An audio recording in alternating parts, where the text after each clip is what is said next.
Hi guys, கல்யாணத்தில் செய்கிற மாதிரி டிஃபன் சாம்பார் வைக்கிறதுக்கு இந்த பொடி மஸ்ட்டு எப்படி செய்யலாம் பார்த்துடலாமா?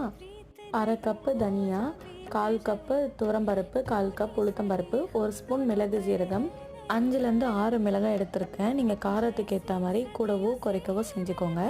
2 கொத்து கறிவேப்பிலை, ஒரு அரை ஸ்பூன் வெந்தயம், 2 ஸ்பூன் கடலைப்பருப்பு சேர்த்து நல்லா மீடியம் ஃப்ளேம்லேயே ட்ரை ரோஸ்ட் பண்ணி எடுத்துக்கலாம். லோ டு மீடியம் ஃப்ளேம்லேயே ஒரு 3 to 4 மினிட்ஸ்க்கு ஸ்லோவாக வறுத்து எடுத்துக்கோங்க.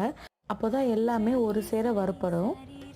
இங்கே நான் ஒரு 3 to 4 மினிட்ஸ்க்கு லோ ஃப்ளேம்லேயே வச்சு எல்லாத்தையுமே வறுத்துட்டேன். வறுத்து தனியாக தட்டில் கொட்டிட்டு நல்லா ஒரு 5 நிமிஷத்துக்கு ஆற விட்டுக்கலாம்.